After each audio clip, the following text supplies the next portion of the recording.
financial independence for late starters. It's never too late. If you think it's too late to start saving and investing, I am here to tell you it's not too late. Whether you're in your 40s, your 50s, even your 60s, financial independence is still possible. And today, I'm going to show you exactly how to get there. And if you're under 40, there are tips here for you too. Or if you're someone who, say, uses money, maybe makes money, or even if you just know what money is, you will enjoy these 7 steps to get someone on track. Hi, I'm your friend Eva, and I'm in debt, no savings, no real retirement, and absolutely no business giving financial advice. But here we are. Personal finance needs more honesty and less shame. If you're tired of being judged for being in debt, please share and subscribe. I have some free downloads below, and make sure you sign up for my free weekly newsletter. Before we start, 2 things. I am not a financial advisor, so when it comes to financial advice or any advice you get on the internet, please do your own research. And 2, notice the background. I decided to not be in front of the brown wood thing. I like it, but I'm like, you know what? Let's try something out, try something a little different.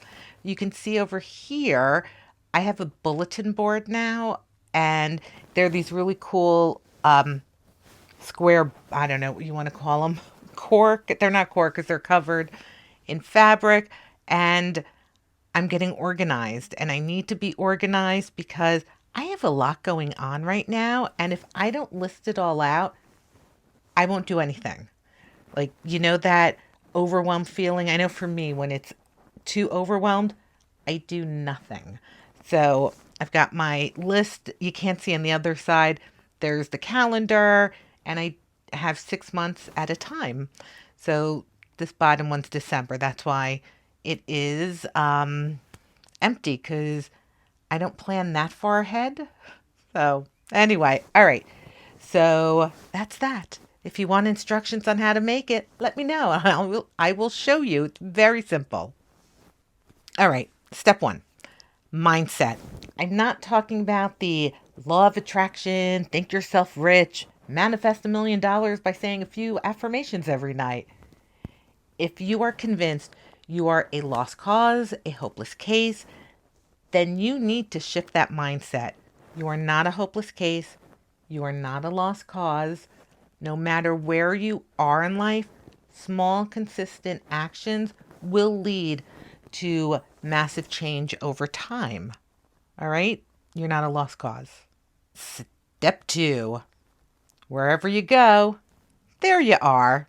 Assess where you are. You need a clear picture of your finances. List out everything, all your assets, all your debts. Calculate your current income and expenses. Knowing where you stand will help you create a realistic plan to move forward. Step 3, maximize your income. When you're starting later, increasing your income will accelerate your progress. Duh, obviously. Here are some ideas. Side hustles, part-time jobs, freelancing. I can tell you, as an HR person, negotiating a raise takes a lot of work. And if you're going to do that, no one's stopping you, please research videos on how to document why you deserve an increase. Don't go into your boss's office and say, hey, I want more money. You know what? That doesn't really work. He or she is not going to be like, oh, okay, let me grab that great big bag of money I have sitting behind my desk. It does not work that way. You need to document why you deserve the increase. Very simple.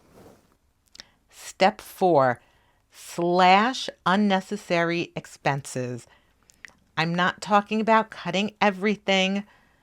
Go through your budget and see what you can cut. Look, do you need Hulu, Netflix, Disney Plus, Paramount, Peacock, Prime. Wait, I take that back. Get Prime off the list for me, because I need Prime. I do. The end. Anyway, you can get rid of those subscription services and then rejoin. Like, no one's saying it's permanent. Once you get like back on financial footing or you're able to like start saving for retirement, like you can join again. This isn't a, well, that's it. I'm never going to have Netflix again. It doesn't work like that. You can join. You can rejoin, I should say. All right. But only when things are better. Okay. Here's the thing I do every year. I do it with my debit card and with my credit cards.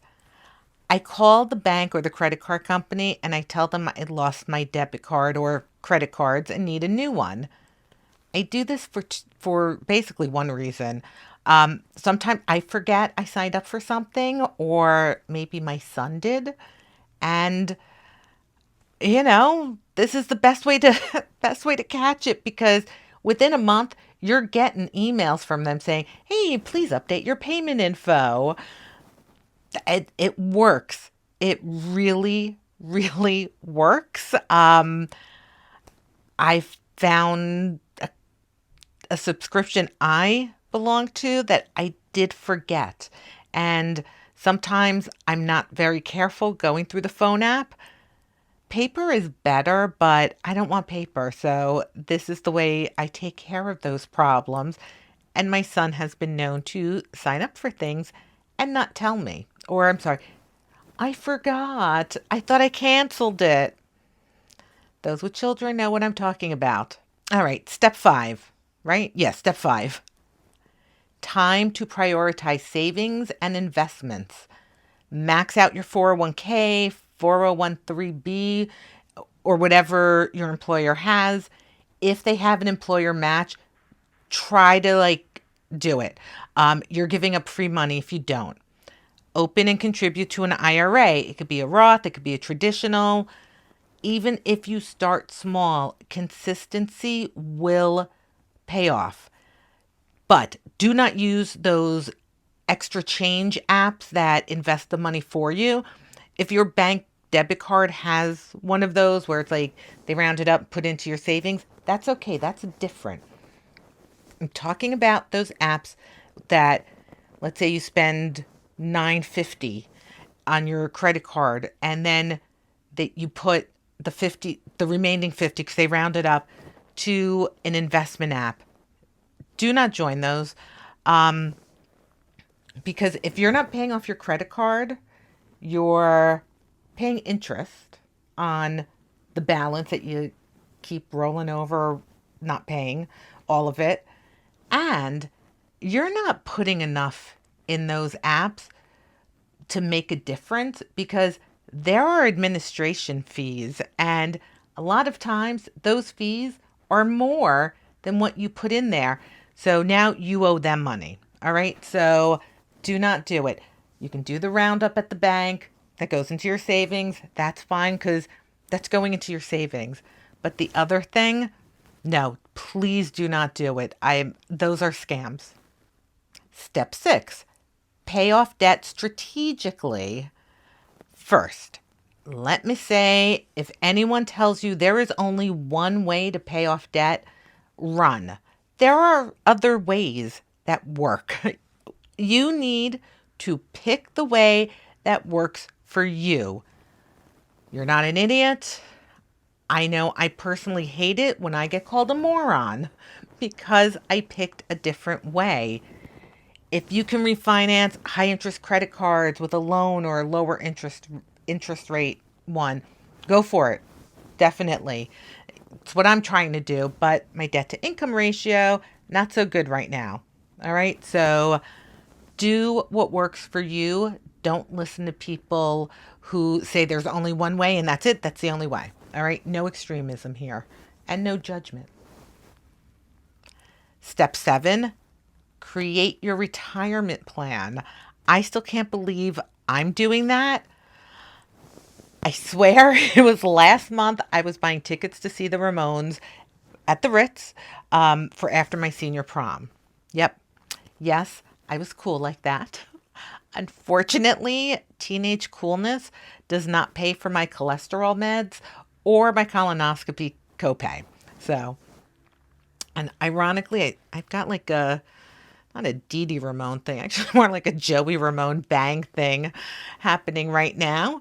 So yeah, the irony. God, they were a great band. Consider working a few extra years, possibly explore alternative retirement options, maybe part-time work. When my dad retired, it was an absolute nightmare for my mother. So this is a man who had worked since he was 6 years old when the Nazis broke through the Greek frontier. And then suddenly, in the middle of February, he retires. And my mom realized that she is just way too pretty for jail. So she got him a part time job as a school crossing guard. It was perfect. 10 months a year, a few hours a day, county benefits. All right. I've been working since I was 13 years old, and I can't imagine not working. Like, I fantasize about it, but I can't imagine it. I don't know if that makes sense. It does in my head right now, but I'm hoping it makes sense to you. Anyway, so there are other alternatives to also to retiring in the United States. I know a lot of expats in Europe um, because it's cheaper. And even if it comes close to the same amount each month, where do you want to be? Like, I want to be traveling Europe if I can. If it's like going to be cheaper for me, that's where I want to be. I would love that. Spend like 3 months in one country, 3 months in another, 3 months back in the US. Like, that would be wonderful. So, but you need the money to do that. That's where my retirement plan comes in. But my plan's for another day. There are many ways to create a fulfilling and financially stable retirement. It's not too late. If you don't do anything, that any of the 7 steps, or do one of the 7 steps at least, please let go of the negative mindset. You're not a lost cause, all right? Yeah, the best time to start planning for retirement was years ago. The second best time to plan for retirement is right now, like this second.